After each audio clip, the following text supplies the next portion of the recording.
ಬಂಟ್ವಾಳ ಕೃಷಿ ವಿಜ್ಞಾನ ಕೇಂದ್ರದಲ್ಲಿ ಬೇಸಾಯ ತಜ್ಞರಾಗಿ ಕೆಲಸ ಮಾಡ್ತಾ ಇದ್ದೀನಿ. ಈಗ ನಾವು ನೋಡ್ತಾ ಇರ್ಬೋದು, ಕಳೆದ 21 ದಿವಸಗಳಿಂದ ಈಗ ಜೂನು ಯಾವುದೇ ರೀತಿಯಾದ ಮಳೆ ಬಂದಿಲ್ಲ. ಏನು ದೇಶಾದ್ಯಂತ ಇವಾಗ ಹೇಳ್ದಂಗೆ IMD ಅವರು ಹೇಳ್ತಿರೋ ಪ್ರಕಾರ ಶೇಕಡ 96% ಮಳೆ ಬರುತ್ತೆ ಅಂತ ಮೊದಲು ಹೇಳಿದರು. ಈಗ 90% ಬರ್ಬೋದು ಅನ್ನೋ ನಿರೀಕ್ಷೆ ಇದೆ. ಈ ಓವರಾಲ್ ಜೂನ್ 18 ತನಕ ಮೊನ್ನೆ ಏನು ಹೇಳಿದೆ ಅಂತಂದರೆ ದೇಶಾದ್ಯಂತ 64% ಮಳೆ ಕೊರತೆ ಆಗಿದೆ. ಮತ್ತು ಬಿತ್ತನೆ ಕೂಡ ನಮ್ಮ ರಾಜ್ಯದಲ್ಲಿ ಕೇವಲ ಒಂದು 15-16% ಬಿತ್ತನೆ ಆಗಿದೆ. ಈಗ ರೈತ ಬಾಂಧವರು ಭಾಳಷ್ಟು ಯೋಚನೆ ಮಾಡಿ ಬೆಳೆಗಳನ್ನ ಆಯ್ಕೆ ಮಾಡ್ಕೋಬೇಕು. ಅದರಲ್ಲೂ ಏಕದಳ ಧಾನ್ಯಗಳನ್ನು ಆಯ್ಕೆ ಮಾಡ್ಕೋಬೇಕಾದ್ರೆ ರಾಗಿ ಮತ್ತು ನವಣೆ, ಸಜ್ಜೆ, ಸಾಮೆ ಈ ಥರದನ್ನ ಆಯ್ಕೆ ಮಾಡ್ಕೋಬೇಕು. ಅದರಲ್ಲೂ ರಾಗಿ ಆಯ್ಕೆ ಮಾಡ್ಕೊತೀವಿ ಅಂತಂದರೆ ಮಧ್ಯಮಾವಧಿ ತಳಿಗಳನ್ನ ಆಯ್ಕೆ ಮಾಡ್ಕೋಬೇಕು. ML 365 ಇದೆ, ಇದನ್ನು ಆಯ್ಕೆ ಮಾಡಿಕೊಂಡು ಇದರಲ್ಲಿ ಅಂತರ ಬೆಳೆಗಳನ್ನು ಮಾಡ್ಬೋದು. ಈಗ GRG 152 ತೊಗರಿ ತಳಿ ಇದೆ, ಇದು ಮಧ್ಯಮಾವಧಿ ತಳಿ. ಇದನ್ನು ಕೂಡ ರಾಗಿಯಲ್ಲಿ ಅಂತರ ಬೆಳೆಯಾಗಿ ಮಾಡ್ಬೋದು. ಏಕಬೆಳೆ ಪದ್ಧತಿಯಾಗೂ ಕೂಡ ನಾವು ಮಾಡ್ಕೋಬೋದು. ಇವು ಹಿಂಗೆ ಮಾಡ್ಕೊಳ್ಳೋದ್ರಿಂದ ಏನಾಗುತ್ತೆ, ಅವಧಿ ಕಡಿಮೆ ಇದ್ದಾಗ ಇಳುವರಿ ಕಡಿಮೆ ಆಗುತ್ತೆ, ಉತ್ಪಾದನೆ ಅಂತೂ ಕಡಿಮೆ ಆಗೋದು ಗ್ಯಾರಂಟಿ. ಬಟ್ ದೀರ್ಘಾವಧಿ ತಳಿ ಹಾಕಿದ್ರೆ ಆ ಬರುವಂಥ ಉತ್ಪಾದನೆ ಕೂಡ ಬರಲ್ಲ. ಈಗ ನೀವು ಈ ರಾಗಿ ಮತ್ತು ಈ ತೊಗರಿ ಇವನ್ನೆಲ್ಲ ಬಿತ್ತನೆ ಮಾಡ್ಬೇಕಾದ್ರೆ ಜೈವಿಕ ಗೊಬ್ಬರಗಳ ಬಳಕೆ ಮಾಡ್ಕೊಳ್ರಿ. ಅಜೋಸ್ಪಿರಿಲಮ್ ರಾಗಿಗೆ ಬಳಕೆ ಮಾಡ್ಕೋಬೋದು, ಈ ರೈಸೋಬಿಯಮ್ನ ನಮ್ಮ ತೊಗರಿಗೆ ಬಳಕೆ ಮಾಡ್ಕೋಬೋದು, PSP ಎಲ್ಲ ಬೆಳೆಗೂ ಬಳಕೆ ಮಾಡ್ಕೋಬೋದು. 1 kg ಬೀಜಕ್ಕೆ ಅಥವಾ 1 ಎಕರೆ ನೀವೇನು ಬೀಜ ಬಿತ್ತನೆ ಮಾಡ್ತೀರೋ ಅದಕ್ಕೆ 500 ಗ್ರಾಮ್ ಪ್ರತಿ ಎಕರೆ ಬೀಜಕ್ಕೆ ಬಳಕೆ ಮಾಡಿ ಬಿತ್ತನೆಯನ್ನು ನಾವು ಮಾಡ್ಬೋದು. ಏನು ಆಕಾಶ್ ಅವರೇ, ಈಗ ಇಷ್ಟೊಂದು ಈಗ ನಿಮಗೆಲ್ಲ ರೈತರು ಬರ್ತಾ ಇರ್ತಾರೆ, ಇದ್ರ ಬಗ್ಗೆ ನೀವೇನು ಹೇಳ್ತೀರಾ? ಈ ಒಂದು ಟೈಮಲ್ಲಿ ರೈತರಿಗೆ ಏನು ಮಾರ್ಗದರ್ಶನ ಅಥವಾ ಸೂಚನೆ ಕೊಡ್ತಾ ಇದ್ದೀರಾ? ಸರ್, ಇವಾಗ ನಾವು ರೈತರಿಗೆ ಏನಿದೆ ಅಂದರೆ ಮಳೆಯನ್ನು ನೋಡ್ಕೊಂಡು ಬೆಳೆಗಳನ್ನು ಆಯ್ಕೆ ಮಾಡಬೇಕು. ಈಗ ಮೆಕ್ಕೆಜೋಳ ಬಿತ್ತ ಅವಧಿ ಆಲ್ಮೋಸ್ಟ್ ಇನ್ನೇನು ಮುಗಿಯೋಕ್ಕೆ ಬಂದಿದೆ. ಸೊ ಕೆಲವೊಬ್ಬರು ಬಿತ್ತನೆ ಮಾಡಿದ್ದಾರೆ, ಮಳೆ ಇಲ್ಲದೆ ಅವು ಈಗ ಆಲ್ರೆಡಿ ಒಣಗ ಸ್ಟೇಜಿಗೆ ಬಂದಿದ್ದಾವೆ. ಸೊ ಹಾಗಾಗಿ ನೆಕ್ಸ್ಟ್ ಫರ್ದರು ಚೆನ್ನಾಗಿ ಮಳೆ ಆದರೆ ಮಾತ್ರ ಮೆಕ್ಕೆಜೋಳಕ್ಕೆ ಹೋಗ್ರಿ. ಇಲ್ಲ ಅಂತಂತಂದರೆ ರಾಗಿ, ತೊಗರಿ ಈ ಥರ ಒಂದು ಬೆಳೆಗಳಿಗೆ ಹೋಗೋದು ರೈತರು ಉತ್ತಮ ಅಂತ ನಾವು ಹೇಳ್ತೀವಿ. ಮತ್ತು ನೀವು ಹೇಳ್ದಂಗೆ ಬಯೋ ಫರ್ಟಿಲೈಸರ್ಸ್ ಏನು ಜೈವಿಕ ಗೊಬ್ಬರಗಳನ್ನು ಬಳಸೋದು ಉತ್ತಮ. ಯಾಕೆಂದರೆ ಇವತ್ತು ಬರೀ ನಾವು ಕೆಮಿಕಲ್ ಫರ್ಟಿಲೈಸರ್ಸ್ ಮೇಲೆ ಡಿಪೆಂಡ್ ಆಗಿದ್ದೀವಿ. ಭೂಮಿಯಲ್ಲಿ ಸಾಕಷ್ಟು ಆಲ್ರೆಡಿ ಫಾಸ್ಫರಸ್ ಆಗಿರ್ಬೋದು, ಪೊಟ್ಯಾಶ್ ಆಗಿರ್ಬೋದು ಮತ್ತು ಇನ್ನಿತರ ಪೋಷಕಾಂಶಗಳು ಅವೈಲಬಲ್ ಇದ್ದಾವೆ, ಬಟ್ ಅವೈಲಬಲ್ ಫಾರ್ಮಲ್ಲಿ ಇಲ್ಲ. ಸೊ ಈ ಜೈವಿಕ ಗೊಬ್ಬರಗಳನ್ನು ಬಳಸೋದ್ರಿಂದ ಸೊ ರಾಸಾಯನಿಕ ಗೊಬ್ಬರಗಳ ಮೇಲಿನ ಅವಲಂಬನೆಯನ್ನು ಕಮ್ಮಿ ಮಾಡ್ಬೋದು. ಆಮೇಲೆ ಭೂಮಿಗೆ ಒಂದು ಫಲವತ್ತತೆಯೂ ಸಿಗುತ್ತೆ, ಚೆನ್ನಾಗಿ ಬೆಳೆಗಳನ್ನು ಕೂಡ ಬೆಳೆಯುವಂಥ ಒಂದು ಅನುಕೂಲ ಆಗುತ್ತೆ. ನಾವು ರೈತರಿಗೆ ಹೇಳ್ತಾ ಇದ್ದೀವಿ, ಬೀಜೋಪಚಾರವನ್ನು ಮಾಡಿದರೆ ಒಳ್ಳೆಯದು ಅಂಥೇಳಿ. ಬೀಜೋಪಚಾರ ಮಾಡೋದ್ರಿಂದ ಒಂದು ಶಿಲೀಂಧ್ರನಾಶಕವಾಗಿ ಕೆಲಸ ಮಾಡ್ತವೆ ಮತ್ತು ಕ್ರಾಪ್ ಕೂಡ ಚೆನ್ನಾಗಿ ಬರುತ್ತೆ ಅಂತ ಇದು. ಅದೇ ಈಗ ಭಾಳಷ್ಟು ರೈತರು ನಿಮ್ಮನ್ನು ಕೇಳಿದಾಗ ಈಗೇನು ಬೀಜೋಪಚಾರ, ಈಗ ನೀವು ಜೈವಿಕ ಗೊಬ್ಬರಗಳ ಬೀಜೋಪಚಾರ ಮಾಡಿದ್ರೆ ಈಗ ನಾವು ಬಳಸಬೇಕಾದ ರಾಸಾಯನಿಕ ಗೊಬ್ಬರದಲ್ಲಿ ಈಗ ಉದಾಹರಣೆಗೆ ಸಾರಜನಕ ಅಂದರೆ ಯೂರಿಯಾ ರೂಪದಲ್ಲಿ ಏನು ಬಳಸ್ತಿರಲ್ಲ, ಇದನ್ನ ಶೇಕಡ 15% ನಾವು ಕಡಿಮೆ ಮಾಡ್ಬೋದು. ಯಾಕಂದರೆ ಈ ಜೈವಿಕ ಗೊಬ್ಬರಗಳು ಏನು ಮಾಡುತ್ತೆ ಅಂದರೆ ಗಾಳಿಯಲ್ಲಿ, ಭೂಮಿಯಲ್ಲಿರುವಂಥ ಸಾರಜನಕನ ಸ್ಥಿರೀಕರಣ ಮಾಡಿ ಬೆಳೆಗಳಿಗೆ ಸಿಗುವ ರೂಪದಲ್ಲಿ ಮಾಡ್ತವೆ. ಈಗ ನಾನು ಏನಂದರೆ ಆಕಾಶ್ವರ, ಈಗೆಲ್ಲ ನಾವು ಫೀಲ್ಡ್ಗಳಿಗೆ ಹೋಗ್ತಾ ಇರ್ತೀವಿ, ರೈತರಿಗೆ ಸ್ವಲ್ಪ ಮಣ್ಣು ಪರೀಕ್ಷೆ ಬಗ್ಗೆ ಅರಿವು ಮೂಡಿಸ್ತಾ ಇದ್ದೀರಾ? ಹೌದು ಸರ್, ಈಗ ನಾವು ಮಣ್ಣು ಪರೀಕ್ಷೆ ಬಗ್ಗೆ ಅರಿವು ಮೂಡಿಸ್ತಾ ಇದ್ದೀವಿ. ಏನು ನಮ್ಮ ಹತ್ರ ರೈತರು ಬರ್ತಾರೆ ಗೊಬ್ಬರ ಹಾಕೋಕ್ಕೆ, ಅಡಿಕೆಗಾಗಿರ್ಬೋದು ಮತ್ತು ಇನ್ನಿತರ ಬೆಳೆಗಳಿಗೆ ನಾವೇನು ಸಜೆಸ್ಟ್ ಮಾಡ್ತಿದ್ದೀವಿ. ಈಗ ಅವ್ರು ಕೇಳ್ತಾರೆ ಏನು ಗೊಬ್ಬರ ಹಾಕ್ಬೇಕು, ಯಾವ ಗೊಬ್ಬರ ಹಾಕ್ಬೇಕು. ಈಗ ರೈತರು ಹೆಂಗೆ ಅಂತಂದರೆ ಯಾವ್ದು ಚೆನ್ನಾಗಿ ಅಂತ ಕೇಳ್ತಾರೆ, ಯಾವ ಕಾಂಪ್ಲೆಕ್ಸ್ ಹಾಕಿದ್ರೆ ಚೆನ್ನಾಗಿ, 10, 26, 19, 19. ಸೊ ನಾವು ಅದಕ್ಕೆ ಹೇಳ್ತೀವಿ, ಯಾವುದು ಕಾಂಪ್ಲೆಕ್ಸ್ ಅಂತಲ್ಲ ಅದು.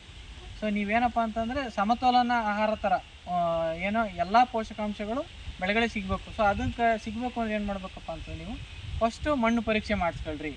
ನಿಮ್ಮ ತೋಟದಲ್ಲಿ ಈಗಿರುವಂಥ ಪರಿಸ್ಥಿತಿಯಲ್ಲಿ ಯಾವ್ಯಾವ ಪೋಷಕಾಂಶಗಳು ಎಷ್ಟೆಷ್ಟಿದ್ದಾವೆ ಅಂತೇಳಿ ನಿಮಗೆ ಒಂದು ಗೊತ್ತಾಗುತ್ತೆ. ಸೊ ಅದ್ರ ಮೇಲೆ ಯಾವ ಪೋಷಕಾಂಶದ ಕೊರತೆ ಇತ್ತು ಆ ಪೋಷಕಾಂಶ ಜಾಸ್ತಿ ಇರುವಂಥ ಗೊಬ್ಬರಗಳನ್ನ ಜಾಸ್ತಿ ಕೊಡೋದು, ಯಾವ ಪೋಷಕಾಂಶ ಜಾಸ್ತಿ ಇರೋದು ಆ ಪೋಷಕಾಂಶ ಇರುವಂಥ ಗೊಬ್ಬರಗಳನ್ನ ಕಮ್ಮಿ ಕೊಡೋದು. ಸೊ ಇದರಿಂದ ಒಂದು ಖರ್ಚು ಕಡಿಮೆ ಆಗುತ್ತೆ. ಹಾಗಾಗಿ ನಾವು ಸುಮ್ಮನೆ ವೇಸ್ಟಾಗಿ ಎಕ್ಸಸ್ ಆಗಿ ಬೇರೆ ಗೊಬ್ಬರವನ್ನು ನೀಡೋದ್ರಿಂದ ಬೇರೆ ಅಂದರೆ ಬ್ಯಾಲೆನ್ಸ್ಡ್ ಫರ್ಟಿಲೈಸರ್ ಪ್ರಾಬ್ಲಮ್ ಆಗಿ ಅಸಮತೋಲನತೆ ಉಂಟಾಗುತ್ತೆ. ಪೋಷಕಾಂಶಗಳ ಅಸಮತೋಲನತೆ ಉಂಟಾಗೋದ್ರಿಂದ ಎಲ್ಲ ಒಂದು ಬೆಳೆಗಳಲ್ಲೂ ಬೇರೆ ಬೇರೆ ತೊಂದರೆಗಳು ಸ್ಟಾರ್ಟ್ ಆಗ್ತವೆ. ಸೊ ಹಾಗಾಗಿ ನೀವು ಸಮತೋಲಿತ ಪೋಷಕಾಂಶಗಳನ್ನ ಸಮಗ್ರವಾಗಿ ನೀವು ಬಳಕೆ ಮಾಡ್ಕೊಂಡ್ರೆ ಇಳುವರಿನೂ ಚೆನ್ನಾಗಿ ಪಡಿಬೋದು, ಒಂದು ಖರ್ಚನ್ನು ಕಡಿಮೆ ಮಾಡ್ಬೋದು, ಇದರಿಂದ ಆದಾಯ ಕೂಡ ಜಾಸ್ತಿ ಆಗುತ್ತೆ ಅಂತ ಹೇಳಿ. ಅಲ್ಲ, ಕರೆಕ್ಟ್. ಇತ್ತೀಚಿನ ದಿನಗಳಲ್ಲಿ ಕೇಂದ್ರ ಸರ್ಕಾರ ಒಂದು ಯೋಜನೆ ಮಾಡಿದೆ, ಏನಂತಂದರೆ ಖೇತ್ ಬಚಾವ್ ಆಂದೋಲನ ಅಂತೇಳಿ. ಈ ಖೇತ್ ಬಚಾವ್ ಆಂದೋಲನ ಮತ್ತು ಸಮತೋಲನ ರಸಗೊಬ್ಬರದ ಬಳಕೆ ಅಂತೇಳಿ ನಾವು ಕೂಡ ಸಾಕಷ್ಟು ಹಳ್ಳಿಗಳಲ್ಲಿ ಇದನ್ನು ಪ್ರಚಾರ ಕೊಟ್ಟಿದ್ದೀವಿ. ಈ ಖೇತ್ ಬಚಾವ್ ಏನಪ್ಪ ಅಂದರೆ ನಮ್ಮ ಜಮೀನನ್ನು ಉಳಿಸ್ಕೊಳ್ಳೋದು. ಈಗ ರೈತರಿಗೆ ಈಗ ನೋಡ್ರಿ ಏನಾಗಿದೆ ಅಂದರೆ ಜಮೀನು ಉಳಿಸ್ರಿ ಅಂತ ಹೇಳೋವಂಥ ಪರಿಸ್ಥಿತಿ ಬಂದಿದೆ. ಯಾಕೆಂದರೆ ಸಾಕಷ್ಟು ರಾಸಾಯನಿಕ ಗೊಬ್ಬರಗಳನ್ನ ಬಳಸಿ ಮಣ್ಣಿನ ಫಲವತ್ತತೆ ಹಾಳಾಗಿದೆ. ಈಗ ನಮಗೆ ಹುಷಾರಿಲ್ಲ ಅಂತ ನಾವು ಹೆಂಗೆ ಪರೀಕ್ಷೆ ಮಾಡಿ ಆ ಪರೀಕ್ಷೆ ಆಧಾರದ ಮೇಲೆ ನಾವು ಮಾತ್ರೆಗಳು ಹೆಂಗೆ ನುಂಗ್ತೀವೋ ಅದೇ ರೀತಿ ಬೆಳೆಗಳಿಗೂ ಕೂಡ ಸಮತೋಲನ ರಸಗೊಬ್ಬರ ಕೊಡುವಂಥ ಅವಶ್ಯಕತೆ ಇದೆ. ಗೊಬ್ಬರಗಳು ಅಂದ ತಕ್ಷಣ ಬರೀ ಯೂರಿಯಾ, DAP, MOP, SOP ಬರೀ ಇವೇ ಗೊಬ್ಬರಗಳಲ್ಲ. ಗೊಬ್ಬರಗಳು ಅಂದ ತಕ್ಷಣ ನಮ್ಮ ಮನಸ್ಸಿಗೆ ಜೈವಿಕ ಗೊಬ್ಬರಗಳು ಬರಬೇಕು, ಹಸಿರೆಲೆ ಗೊಬ್ಬರಗಳು ಬರಬೇಕು, ಈ ಸಾವಯವ ಗೊಬ್ಬರಗಳು ಬರಬೇಕು. ಇತ್ತೀಚಿನ ದಿನಗಳಲ್ಲಿ ಅಡಿಕೆ ಸಿಪ್ಪೆಯಲ್ಲಿ ನಾವು ಗೊಬ್ಬರವನ್ನು ಮಾಡ್ಕೊಳ್ಳೋವಂಥದ್ದು ತಂತ್ರಜ್ಞಾನ ಕೂಡ ರೈತರಿಗೆ ಒದಗಿಸಿದ್ದೀವಿ. ಹಾಗಾಗಿ ರೈತರು ಹೆಚ್ಚು ಸಾವಯವ ಪದಾರ್ಥಗಳನ್ನ ಬಳಸ್ಕೊಂಡ್ರೆ ನಾವು ನಮ್ಮ ಭೂಮಿನ ಉಳಿಸ್ಕೋಬೋದು. ಮತ್ತು ಈ ವರ್ಷ ರೈತ ಬಾಂಧವರಲ್ಲಿ ಒಂದು ಕಿವಿ ಮಾತು ಏನಪ್ಪ ಅಂತಂದರೆ, ದಯಮಾಡಿ ಎಲ್ಲರೂ ಕೂಡ ಬೆಳೆ ವಿಮೆನ ಮಾಡಿಸ್ಕೊಳ್ಳಿ. ಯಾಕೆಂದರೆ ಬೆಳೆ ವಿಮೆ ನಮಗೆ ಏನೋ ಜಾಸ್ತಿ ಮಳೆ ಬಂದರೂ ಬರುತ್ತೆ, ಕಡಿಮೆ ಮಳೆ ಬಂದರೂ ಬರುತ್ತೆ. ಈ ಬೆಳೆ ವಿಮೆ ಮಾಡಿಸ್ಕೊಳ್ಳೋದ್ರಿಂದ ರೈತರಿಗೆ ಅನುಕೂಲ ಆಗುತ್ತೆ. ದಯಮಾಡಿ ಎಲ್ಲ ಬೆಳೆಗಳಿಗೂ, ತೋಟಗಾರಿಕೆ ಬೆಳೆ ಆಗಿರ್ಬೋದು, ಕೃಷಿ ಬೆಳೆ ಆಗಿರ್ಬೋದು, ಎಲ್ಲ ಬೆಳೆಗಳಿಗೂ ಬೆಳೆ ವಿಮೆ ಮಾಡ್ಕೊಳ್ಳೋದು ಭಾಳ ಅವಶ್ಯಕತೆ ಇದೆ. ಆಮೇಲೆ ಆಕಾಶ್ ಅವರೇ, ಈಗ ನಾನು ಹಂಗೆ ಗಮನಿಸ್ತಾ ಇದ್ವಿ, ಈಗ ಅಡಿಕೆಯಲ್ಲಿ ಸ್ವಲ್ಪ ರೆಡ್ ಮೈಟ್ಸ್ ಜಾಸ್ತಿ ಆದಂಗೆ ಅನಿಸ್ತಾ ಇದೆ. ಸ್ವಲ್ಪ ವಾತಾವರಣ ಈ ಥರ ಆಗಿರೋದು, ಅವ್ರಿಗೆ ಏನು ಹೇಳ್ತಾರೆ? ರೆಡ್ ಮೈಟ್ಸ್ ಬಂದವ್ರಿಗೆ ಏನು ಮಾಡ್ಕೋಬೋದು ಈಗ ಅವರು? ಸರ್, ಇವಾಗ ರೆಡ್ ಮೈಟ್ಸ್ ಯಾಕೆ ಅಂತಂದರೆ ಒಂದಿಷ್ಟು ಬೇಸಿಗೆ ಮಳೆಗಳು ಒಂದು ಸ್ವಲ್ಪ ಬಂದು ಬಿಟ್ಬಿಟ್ಟಿದ್ದಾವೆ. ಸೊ ಈಗ ಮಳೆ ಇಲ್ಲ. ಸೊ ಹಂಗಾಗಿ ಭೂಮಿಯಲ್ಲಿ ಕಾವು ಜಾಸ್ತಿ ಆಗಿರೋದ್ರಿಂದ ಮೈಟ್ಸ್, ರೆಡ್ ಮೈಟ್ಸ್ ಆಗಿರ್ಬೋದು, ವೈಟ್ ಮೈಟ್ಸ್ ಆಗಿರ್ಬೋದು, ಈಗ ಅಡಿಕೆ ಗಿಡಗಳಲ್ಲಿ ಎಸ್ಪೆಷಲಿ 10 ವರ್ಷದಿಂದ ಕೆಳಗಿರುವಂಥ ಅಡಿಕೆ ಗಿಡಗಳಲ್ಲಿ ಸಾಮಾನ್ಯವಾಗಿ ಮೈಟ್ಸ್ ತೊಂದರೆ ಬರುತ್ತೆ ಬೇಸಿಗೆ ಬಿಸಿಲಿನ ತಾಪಮಾನ ಜಾಸ್ತಿ ಆದಾಗ. ಸೊ ಒಂದು ಏನಪ್ಪ ಅಂತಂದರೆ, ಆದಷ್ಟು ಹೊಲನ ಹೊಡಿಬೇಡ್ರಿ, ಹಸಿರನ್ನ ಬಿಟ್ಕೊಳ್ರಿ ಹೊಲದ ತೋಟಗಳಲ್ಲಿ. ಸೊ ಹಸಿರೆಲೆ ಗೊಬ್ಬರಗಳನ್ನು ಬಳಸ್ಕೋಬೋದು. ಆಮೇಲೆ ಈಗ ಆಲ್ರೆಡಿ ಏನು ಮೈಟ್ಸ್ ಬಂದುಬಿಟ್ಟಿದೆ, ಅಫೆಕ್ಟ್ ಆಗಿದೆ ಅನ್ನೋಕ್ಕೆ ಒಂದು ಮೈಟಿಸೈಡ್, ಅಕಾರಿಸೈಡ್ ಅಂತ ಬರ್ತವೆ. ಸೊ ಅಕಾರಿಸೈಡ್ಗಳನ್ನು ಸ್ಪ್ರೇ ಮಾಡ್ಕೋಬೋದು. ಈ ಅಕಾರಿಸೈಡ್ ಮಾಲಿಕ್ಯೂಲು ತುಂಬ ಒಳ್ಳೆ ಎಕ್ಸಿಥಿಯೋಸಾಕ್ಸ್ ಇದೆ, ಪ್ರೊಪರ್ಗೇಟ್ ಪ್ಲಸ್ ಎಕ್ಸಿಥಿಯೋಸಾಕ್ಸ್ ಇದ್ದಾವೆ. ಸೊ ಈ ಥರ ಕೆಲವೊಂದು ಅಕಾರಿಸೈಡ್ ಮಾಲಿಕ್ಯೂಲ್ ಇದ್ದಾವೆ. ಇವನ್ನ ನೀವು 1ರಿಂದ 1.25 up to 1.5 ml per litre ನೀರಿಗೆ ಸೊ ಅದನ್ನ ಮಿಕ್ಸ್ ಮಾಡ್ಕೊಂಬಿಟ್ಟು ಎಲೆ ತಳಭಾಗಕ್ಕೆ ಚೆನ್ನಾಗಿ ಸ್ಪ್ರೇ ಮಾಡ್ಕೊಂಡ್ರೆ, ಅದ್ರ ಜೊತೆಗೆ ನೀವೇನೊಂದು ಮೈಕ್ರೋನ್ಯೂಟ್ರಿಯೆಂಟ್ ಆಗಿರ್ಬೋದು, ಒಂದು NPK ಕಂಟೆಂಟ್ ಇರೋಂಥದ್ದು ಕೊಡ್ಬೋದು. ಕೊಟ್ಟರೆ ಈ ಒಂದು ಮೈಟ್ಸ್ನ ನೀವು ಚೆನ್ನಾಗಿ ಕಂಟ್ರೋಲ್ ಮಾಡ್ಬೋದು. ಹಾಗೂ ತೇವಾಂಶನ ಉಳಿಸ್ಕೊಂಡಷ್ಟು ಆದಷ್ಟು ತೇವಾಂಶ ಇರೋಂತೆ ಕಾಪಾಡಬೇಕು ತೋಟಗಳಲ್ಲಿ. ಸೊ ಅದಕ್ಕೇನಪ್ಪ ಅಂದರೆ ಹಸಿರೆಲೆ ಗೊಬ್ಬರ ಬಳಸ್ಕೋಬೋದು. ಆದಷ್ಟು ಈಗ ಕಳೆನಾಶಕ ಹೊಡಿಬೇಡ್ರಿ, ಸದ್ಯಕ್ಕೆ ಮಳೆ ಚೆನ್ನಾಗಿ ಬರೋದಲ್ಲೇ ಕಳೆನಾಶಕವನ್ನು ಹೊಡಿಬೇಡ್ರಿ ಅಂತ ನಾವು ಸಜೆಸ್ಟ್ ಮಾಡ್ತೀವಿ.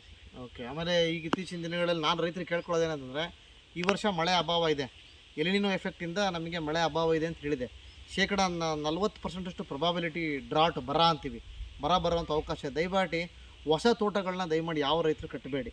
ಅಡಿಕೆ ತೋಟಕ್ಕೆ ಮಾತ್ರ ಈ ವರ್ಷ ಒಂದು ಬ್ರೇಕ್ ಕೊಡ್ರಿ. ಯಾಕೆ ಅಂತಂದರೆ, ನೀವು ಈ ವರ್ಷ ಅಡಿಕೆ ತೋಟ ಕಟ್ಟಕ್ಕೆ ಹೋದರೆ ಮಳೆ ಏನಾರ ಪೂರ್ತಿ ಕಡಿಮೆ ಆದರೆ ನೀವು ಹಾಕಿರೋ ಬಂಡವಾಳನೂ ಹೋಗುತ್ತೆ, ಇರೋಂಥ ತೋಟಗಳು ಉಳ್ಕೊಳ್ಳಲ್ಲ. ಹಾಗಾಗಿ ಈ ಒಂದು ವರ್ಷ ಅಡಿಕೆ ತೋಟ ಇಲ್ದಂಗೆ ಹೊಸ ತೋಟಗಳನ್ನ ಕಟ್ಟೋದು ಬೇಡ ಈ ವರ್ಷ. ಯಾಕಂದರೆ ಅಡಿಕೆ ಸಸಿ ಬೆಲೆ, ನೀವು ಮೊನ್ನೆ ಪೇಪರ್ನ ನೋಡಿದೆ, 140 150 ರೂಪಾಯಿ ಆಗಿದೆ ಒಂದು ಸಸಿ ಬೆಲೆ. ಅಷ್ಟೊಂದು ಕೊಟ್ಟು ಅಡಿಕೆ ತೋಟ ಅಂತ ಕಟ್ಟುವಂಥ ಅವಶ್ಯಕತೆ ಈ ವರ್ಷ ಇಲ್ಲ ಅಂತ ನನ್ನ ಅನಿಸಿಕೆ. ಬೇರೆ ಬೆಳೆಗಳಿಗೆ ಹೋಗೋಣ ನಾವು. ಯಾಕೆ ಅಂತಂದರೆ ಏನು ಅಂದರೆ, ಈಗ ಮಳೆ ಅಭಾವ ಆಗಿದೆ ನೋಡಿರಿ. ಜೂನ್ 21 ಮಳೆ ಯಾವ ರೀತಿಯಾದ ಮಳೆ ಬಂದಿಲ್ಲ. ಮುಂದೇನು ಹೆಂಗಾಗುತ್ತೆ ಅಂತ ನಮಗೆ ಗೊತ್ತಾಗ್ತಾ ಇಲ್ಲ. IMD ಹೇಳೋ ಪ್ರಕಾರ ನಿಮಗೆ ನಾರ್ಮಲ್ ರೈನ್ಫಾಲ್ ಬರುತ್ತೆ, ಬಟ್ ಆದರೆ ಸರಿಯಾದ ಟೈಮಿಗೆ ಬರಲ್ಲ ಅಂತ ಹೇಳ್ತಾ ಇದೆ. ಹಾಗಾಗಿ ನಾವು ನೋಡಬೇಕು ಈಗ ಮುಂದೆ ಏನಾಗುತ್ತೆ ಅಂತಂತ. ಈ ರಾಸಾಯನಿಕ ಗೊಬ್ಬರಗಳ ಬಳಕೆಯನ್ನು ಆದಷ್ಟು ಈ ವರ್ಷ ಕಡಿಮೆ ಮಾಡಿರಿ.